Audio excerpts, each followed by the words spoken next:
예, 안녕하십니까. 오늘 열왕기상 20장서부터 21장 볼 수 있도록 하겠습니다. 이 그림은 지금 이제 여기 있는 사람이 손가락질로 이제 뭔가 비난하고 있는 사람이 이제 엘리야이고요. 밑에 넘어져 있는 사람이 이제 아합이고 여기 보이죠 여기? 여기 이제 바닥에 누워 있는 사람이 아마 저 이세벨일 겁니다. 그래서 이제 개들이 그의 이제 그의 몸을 먹을 것이다. 이제 이러한 부분, 들깨들이 그의 몸을 먹을 것이다. 이런 부분들을 이야기를 하고 있죠. 들깨라는 존재는 특별히 이제 중동 지역, 이스라엘 지역이라든지 그쪽의 지중해 근동 지역에서는 별로 좋지 못한 짐승입니다. 그러니까 들깨의 먹이가 됐다는 굉장히 비참한 죽음을 맞이했다 그런 뜻이고요. 아합이 이제 이런 식으로 한 이유는 이제 나봇의 포도밭을 억지로 뺏어서 그런 거죠. 근데 실질적으로 아합이 뺏었다기보다는 이세벨이 작전을 써서 뺏은 것인데 사실 이 모든 과정이 예수 그리스도께서 십자가에 못 박혀 돌아가시는 그 과정하고 같아요. 그러니까 예수께서는 가장 약한 사람들이 강자한테 어떤 식으로 모함을 당해서 죽게 되는지 그 모습을 그대로 거기에 이제 동일하게 가셨다는 거죠. 그렇죠. 그러니까 신학적으로 보면 하나님이 인간이 돼서 모든 것들을 내려놓으시고 인간이 되셨고 인간이 되면서도 가장 밑에서 약한 인간이 되셔서 그때 당시에 빌라도와 헤롯의 또 그와 동시에 이제 바리새인과 사두개인들의 모함에 빠져서 이런 식으로 돌아가셨다 하는 모습들을 나봇을 통해서 이제 이야기가 되죠. 그러니까 이제 이런 형태의 이야기들이 이제 근원적으로 열왕기 상에 기록되어 있다 하는 것들을 우리가 보면 될 것 같습니다. 한번 쭉 읽어보고 오늘 마치도록 하겠습니다. 열왕기상 20장을 보면은 아합과 벤하닷의 싸움이에요. 그러니까 아람과 시리아의 싸움인데 이제 시리아의 싸움, 시리아를 이제 아랍이라 그러죠. 옛날 개정에서는 지금 우리는 세 번역을 읽고 있기 때문에 여기서는 시리아라고 이야기가 나오는데 이 벤하닷이라는 그 인물이 도대체 어떤 인물인지 성경 내에서 한 네 군데 정도 나와요. 근데 이제 이게 동일 인물인지 다른 인물인지 여기에 대한 논란이 많습니다. 그거는 이제 성서학자들이 이야기를 해야 되겠죠. 근데 왜 제일 중요한 것은 왜 벤하닷이라는 이름을 굉장히 사용을 했는가 성경 안에서 네. 이런 부분들도 밝혀내야 되겠죠. 근데 이제 이렇게 여러 가지로 이제 그 사람이 누군지에 대해서도 이렇게 밝혀내는 것도 중요하겠지만 우리 같이 성경을 공부하면서 교훈을 얻는 사람들은 과연 이제 여기서 우리가 베나단과 아합의 전쟁 속에서 시리아와 이스라엘의 전쟁 속에서 우리가 얻어내야 될 것은 과연 무엇인가 이런 것들을 한번 살펴볼 수 있도록 하겠습니다. 그러니까 이제 과거엔 아람 왕이라 그랬는데 이제 시리아는 지금도 있잖아요, 그죠? 지금은 이제 아람이라는 그런 나라의 이름을 쓰지 않고 시리아의 왕 벤하닷은 군대를 이제 모두 모았다는 거예요. 지방 영주 32명과 기마병 병거들이 모이자 그는 올라가서 사마리아 성을 포위하고 공격했다는 거예요. 그러니까 영주 32명이라는 거죠. 그러니까 왕 밑에 있었던 봉건 영주 32명과 병거들이 모이면서 굉장히 커다란 군대가 되자 사마리아 성을 포위했다. 사마리아 성은 아합의 아버지인 오므리가 산 성이잖아요. 그러면서 오므리가 저번 시간에도 한번 말씀을 드렸지만 오므리와 아합은 정치는 잘했다. 여기서도 사실은 그런 면들이 엿보입니다. 그런데 열왕기서 같은 경우에는 그 부분에 대해서는 별 관심이 없다. 하나님을 제대로 섬겼느냐 섬기지 않았느냐, 우상 숭배를 했느냐 안 하느냐에 대해서 평가를 하고 있다. 이게 어떤 면에서 그 왕에 대한 평가가 아니라 이 성경을 읽고 있는 우리에 대한 평가인 거예요. 내가 어떻게 정치적으로 잘 사람들하고 이렇게 잘 뭐라 그럴까요? 인간관계 잘 맺고 내가 잘 먹고 잘 사느냐 이런 것도 중요하죠. 인간이라는 건 살아야 되기 때문에 그런 것들은 굉장히 중요한데 이보다 더 중요한 것은 뭐냐? 하나님을 제대로 섬기느냐 안 섬기느냐. 내 생명의 근원 대신 하나님을 섬기느냐 안 섬기느냐. 바로 그겁니다. 제가 이제 그 뭡니까? 저 성경 공부 시간에 뭐 이런 얘기도 했잖아요. 요즘에 이제 물리학자들이 이렇게 세밀하게 이제 저기 저 원자 뭐 이렇게 따져가지고 그걸 쪼개니까 안에 뭐예요? 양자가 나오고 중성자가 나오고 이런 것들이 쫙 나오는데 이제 얘네들이 아주 불규칙적으로 움직인다. 불규칙적으로 움직일 때도 있고 규칙적으로 움직일 때도 있고 막 그런 식으로 움직여지는데 뭐 이걸 가지고 이제 과학자들은 뭐 이렇게 불규칙적으로 전체 우주가 돌아가는데 신이 어디 있냐는 둥 어쩌다는 둥 막 이렇게 얘기하는데 아니 그렇게 불규칙적으로 돌아가는 양자 레벨의 가장 작은 입자들도 존재하지만 가장 거대한 우주는 또한 뉴턴의 법칙에 따라서 규칙적으로 움직이잖아요. 또 규칙과 불규칙이 또 조화가 이루어지면서 지금 현재 우리가 삶이 되고 있는 거고 우리의 몸에 원자가 또한 구성이 되어 있는 거고 구성이 되면서 의식을 가지고 살잖아요. 예. 이런 모든 것들이 굉장히 어떤 뭐라 그럴까요? 이해할 수 없는 방향으로 움직이고 있는 겁니다. 그러니까 우리와 같이 하나님을 믿는 존재는 뭡니까? 그렇게 움직여가는 그 모든 것들, 물질과 같은 것들은 도대체 왜 움직이느냐? 이제 이런 사람들은 이제 이런 얘기를 하죠. 인력, 중력 이런 얘기를 합니다. 인력, 끌어당기는 힘이에요. 근데 이 인력이 어디서 왔느냐? 이거는 아무도 모릅니다. 왜 생겨났는지 모릅니다. 그러니까 이제 과학적으로 얘기하면 인력이겠고, 이거를 이제 테아리디 샤르덴가 같은 경우는 뭐예요? 끌어들이는 힘, 그 사랑이라는 표현을 썼어요. 사랑. 그러면 인간뿐만이 아니라 이 물질도 모두 다 뭐에 의해서 움직입니까? 인력에 의해서 움직인다. 우리도 저기 지구에 발을 붙이고 살잖아요. 그러면서 우리 자신의 몸도 구성이 되고 우리 자신의 몸을 구성하고 있는 각각의 세포들도 움직이고 그렇지 않습니까? 근데 거기에 대한 가장 기초적인 건 뭡니까? 사랑이라고 이렇게 얘기를 하는 거죠. 이런 사람들은. 우리와 같은 신앙을 가진 사람, 하나님을 믿는 사람들은 그렇게 이야기할 수 있겠습니다. 그러면서 우리들은 이런 어떤 세상을 이렇게 바라볼 수 있는 이런 힘이, 그러니까 눈이 다른 거예요, 사실은. 보통 바깥에서 얘기하는 사람은 그냥 뭐 어떻다 얘기를 하지만 우리는 하나님 안에서 하나님에 의해서 움직여진다. 이제 그런 얘기입니다. 자, 그러면 우리 모두가 하나님 안에 딱 있는데 베나닷도 그렇고 아합도 그렇고 일정 부분 그리고 예언자 하나님의 뜻을 전하는 예언자도 이렇게 있어요. 근데 여하간에 베나닷이라는 사람이 이렇게 침략해 들어왔다 이거예요. 그러니까 우리가 이 이야기를 통해서 교훈을 얻으면 됩니다. 침략해 들어왔는데 그 성 안에 있는 이스라엘 왕 아합에게 사자를 보냈다는 거예요. 사마리아 성 안에 있는 왕한테 사절을 보내서 아주 세게 얘기합니다. 나 베나닷이 얘기한다. 너의 은과 금은 모두 나의 것이다. 그리고 내 아리따운 아내들과 자녀들도 모두 다 나의 것이다. 은과 금, 그러니까 재산도 나의 것이고 너의 자녀와 아내들도 다 나의 것이다. 그렇게 이야기를 합니다.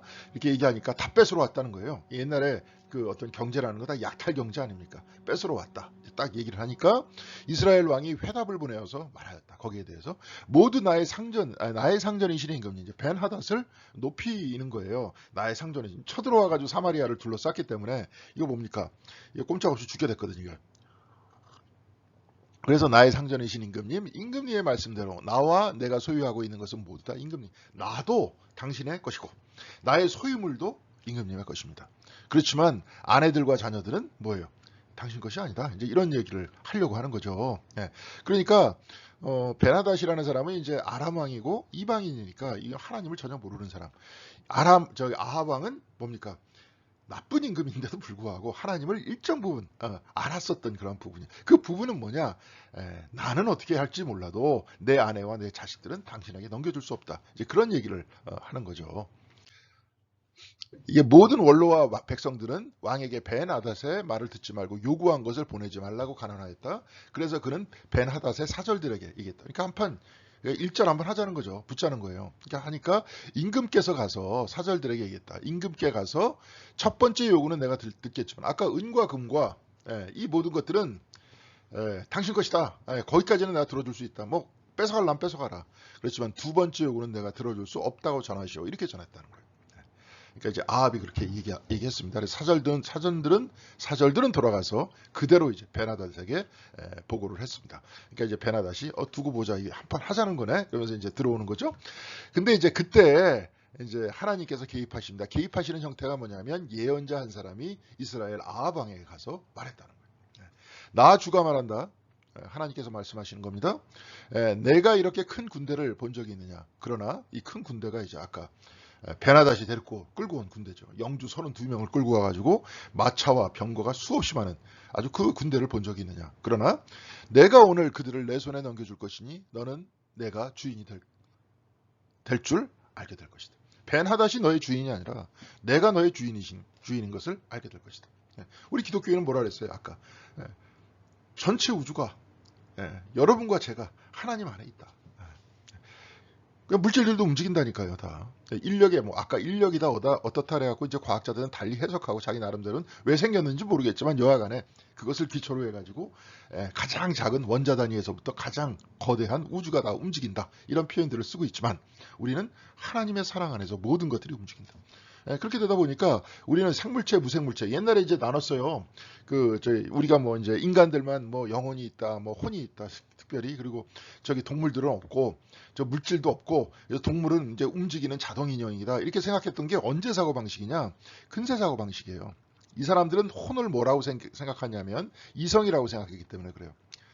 자, 이성이 곧 혼이다. 이렇게 생각했기 때문에 그래요. 자, 이제 혼을 이제 영어로는 soul이라 그러죠. soul. 그죠? 네, soul.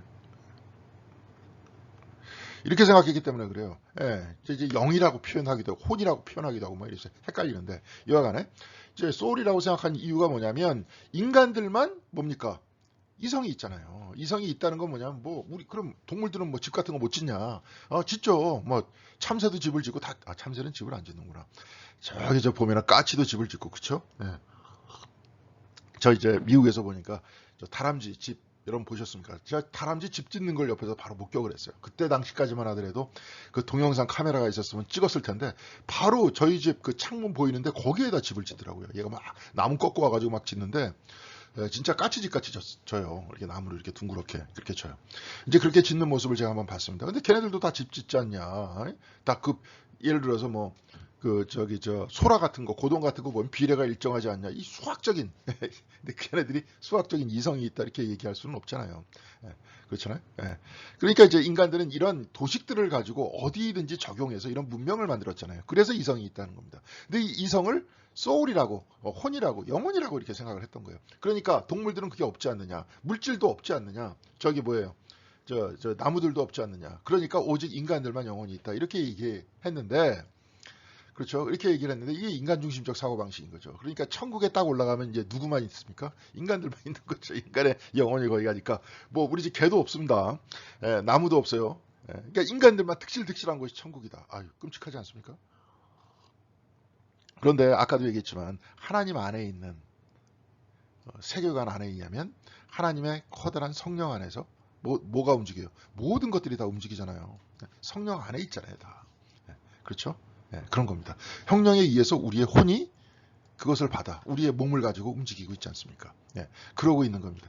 이제 우리는 이제 그것을 붙들고 믿고 있는 거죠. 근데 여기서는 그것을 믿지 못하는 베나닥과 같은 사람, 약간이라도 믿고 있는 아합과 같은 사람을 대칭적으로 보고 있는데 그 중에서 예언자 한 사람이 나타나서 아합한테 얘기합니다. 하나님께서 개입을 해요. 개입을 하는데 어떻게 개입하시는지 잘 보세요. 아합이 물었다. 진 앞에는 누가 섭니까? 그러니까 예언자가 대답을 합니다. 주님께서 말씀하시기를 집안 장관의 젊은 부하들을 앞세우라고 하십니다. 걔네들을 앞세운다. 하나님께서 그렇게 말씀하셨다. 그러자 아합은 다시 물었다. 누가 총지휘를 합니까? 예언자가 대답하였다. 임금님이십니다.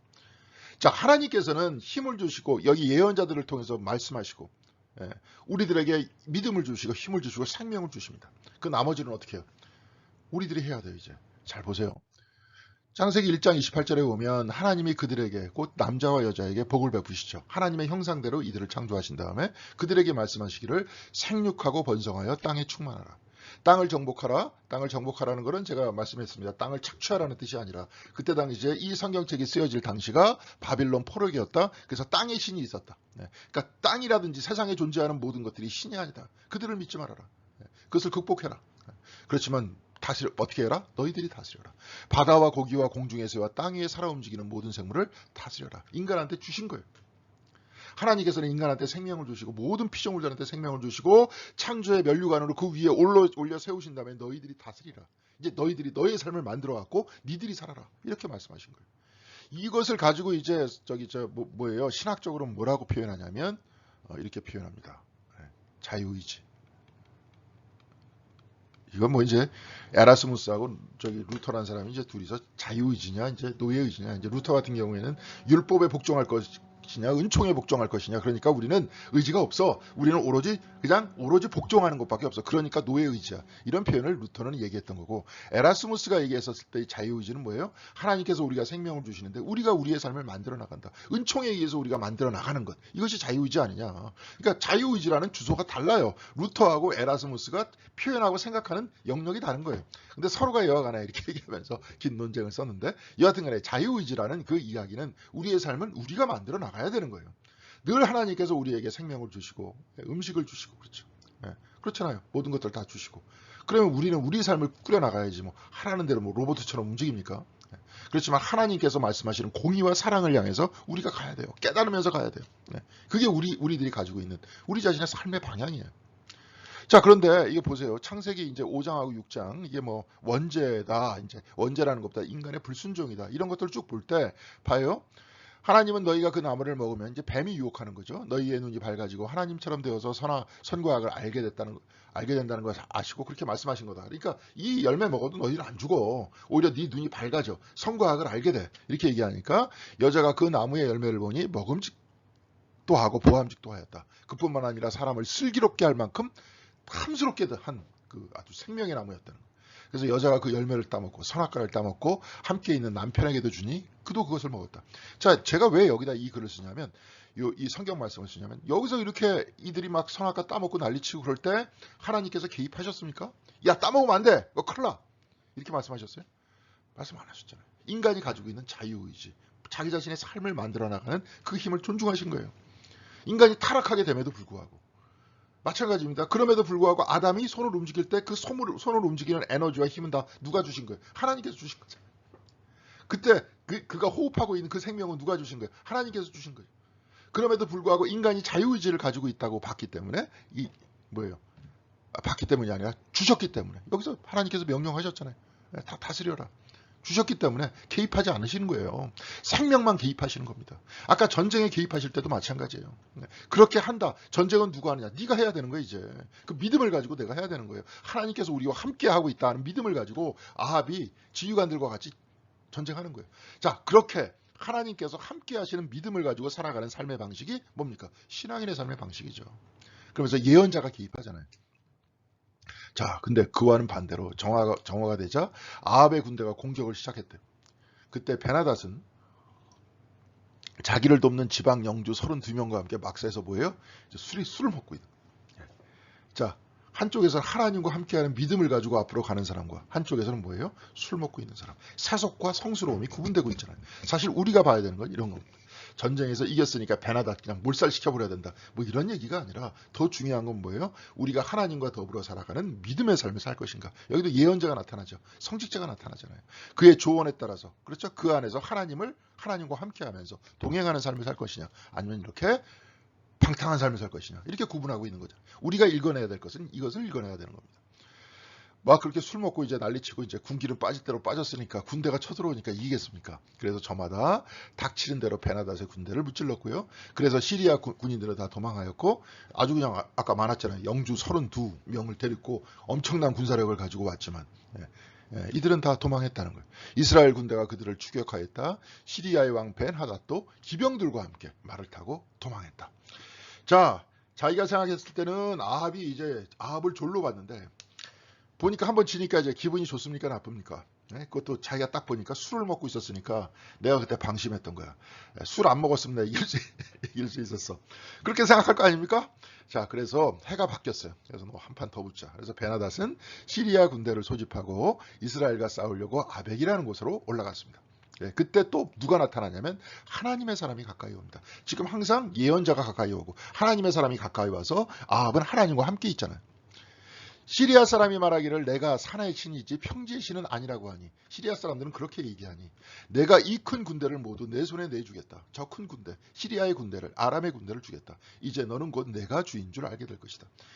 내가 무슨 뭐 산에만 거하는 존재, 뭐 평지의 신, 그거는 니들이 이해하는 거지. 나는 온 우주를 다스리는 하나님이다. 그것을 너희들이 알게 될 것이다. 이제 이렇게 된 거예요. 그래가지고 이제 두 번째 전쟁도 합니다. 그래가지고 이제 두 번째 전쟁도 이제 아합이 이기죠.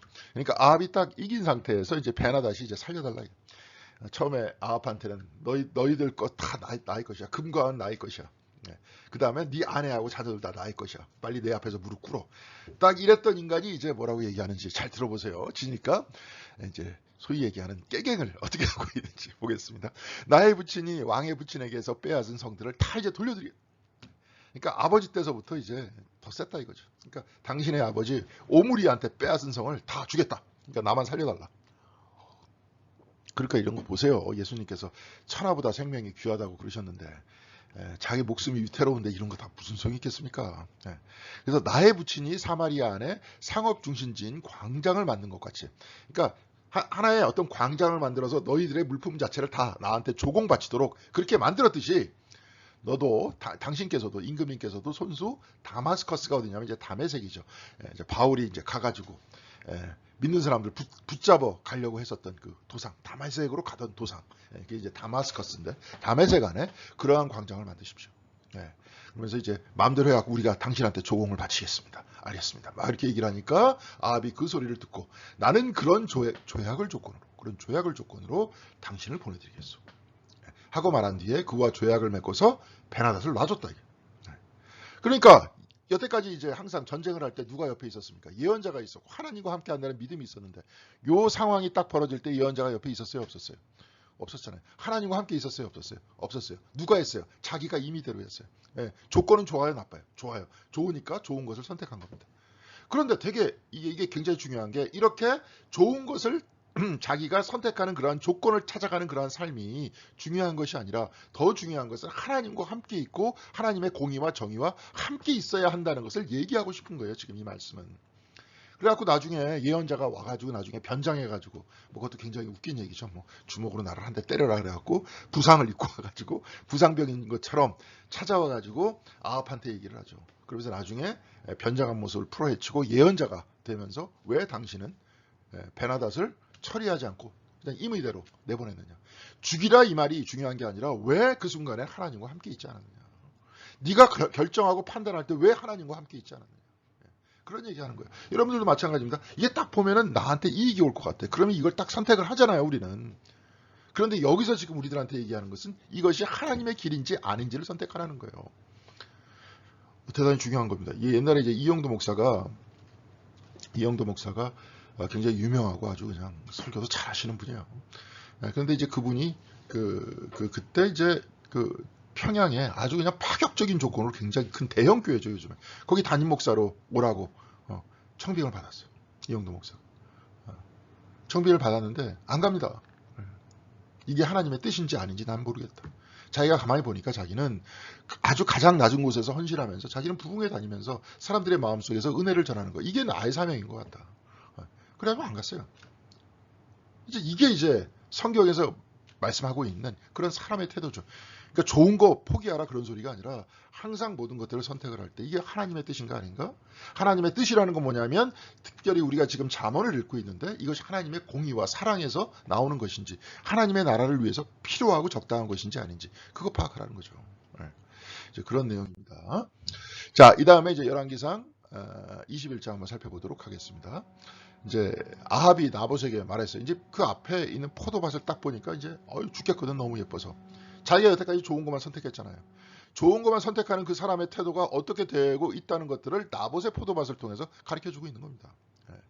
그대의 포도원에 나의 군 가까이 있으니 나에게 넘기도록 하시오. 이게 넘긴다는 말을 제가 줄근 게 예수님께서 넘겨주었다, 넘겨받았다 이런 표현들을 쓰잖아요. 저기 신약 성경에 의하면 강제로 끌고 가는 겁니다. 그러니까 내가 강제로 끌고 가겠다, 가지고 가겠다 이런 얘기. 나는 그것을 정원으로 만들려고 한다. 네 포도밭이 너무 좋아 보여서 내가 그것 대신에 더 좋은 포도밭을 너한테 줄 테니까 그 앞에 있는 거 너한테 줘. 저 뒤에 있는 거 100배로 나한테 보상해 줄게. 뭐 왕이니까 땅 많을 거 아니에요. 그대가 원하면 그 값을 돈으로 줄. 너 이제 땅 짜증나면 일평생 놀고 먹을 돈 줄게. 딱 그렇게 얘기한 거예요. 근데 나봇은 거룩한 사람이었어요. 이게 보세요. 나봇이 아합에게 말하였다. 제가 조상의 유산을 임금에게 드리는 일은 주님께서 금하시는 불경한 일입니다. 내한테 조건이 더 좋아도 이 사람은 안 가잖아요, 지금. 얼씨구나 좋다 이렇게 갈 것 같은데 이 사람은 안 갑니다. 그래서 이제 여기서 예를 들어서 이런 얘기야. 민수기 34장 13절에 모세는 이스라엘 자손에게 명령하였다. 당신들 9지파의 반쪽 지파는 주님께서 당신들에게 주도록 명하신 이 땅을 제비 뽑아 나누어 가지십시오.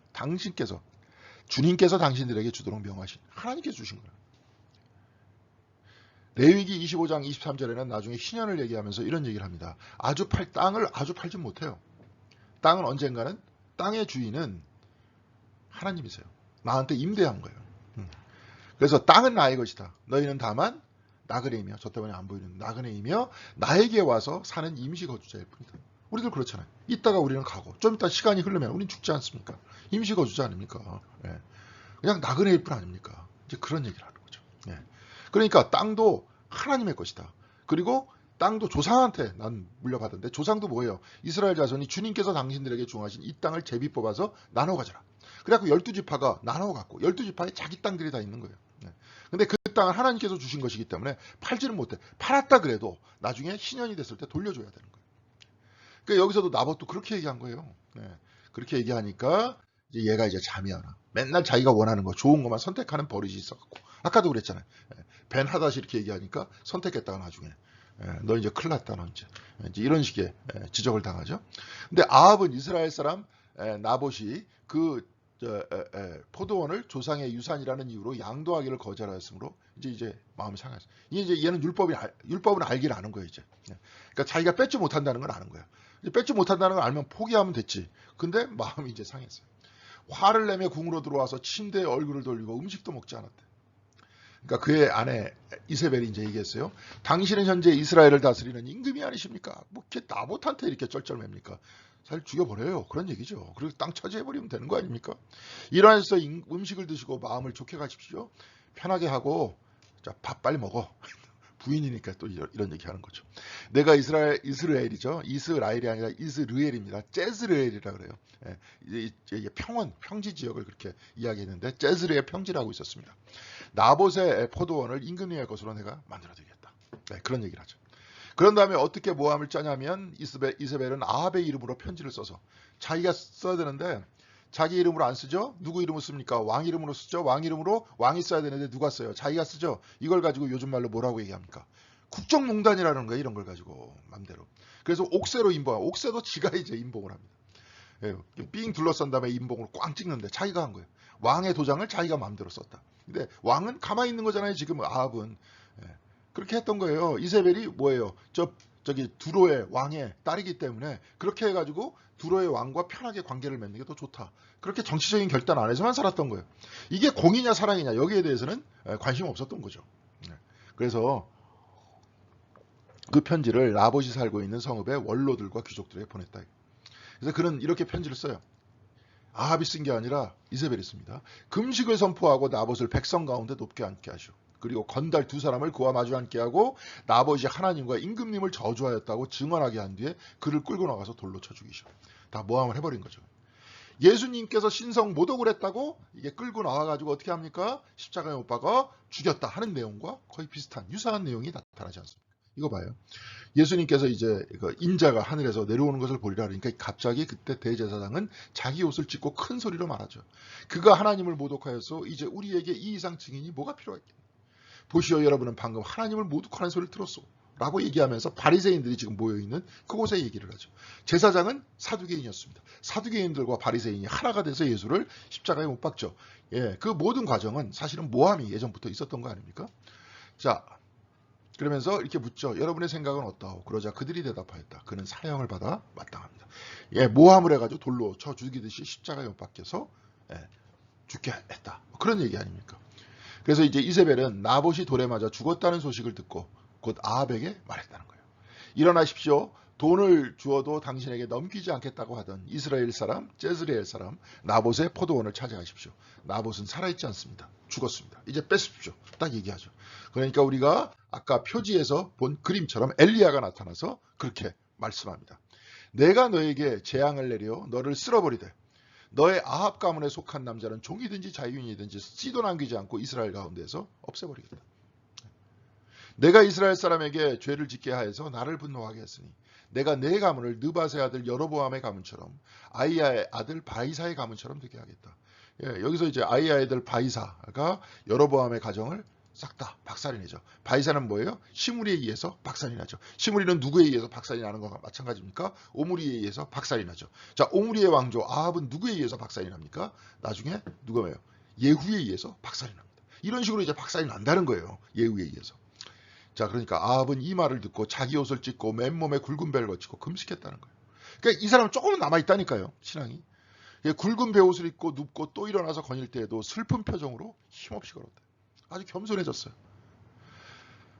그러니까 엘리야한테 하나님께서 말씀하십니다. 너는 아합이 내 앞에서 겸손해진 것을 보았느냐. 그가 내 앞에서 겸손해졌기 때문에 나는 그가 살아있는 동안에는 그에게 재앙을 내리지 않고 그의 아들 때에 가서 그의 가문에 재앙을 내리겠다. 이렇게 말씀하십니다. 겸손해졌다. 자기 뜻대로 다 했다. 하나님이 없는 것과 같이 살았다. 하나님과 사랑과 공의는 상관없이 오로지 자기 이익대로만 살았던 사람이 바로 그였다. 근데 그가 그것을 내려놓고 겸손해졌다.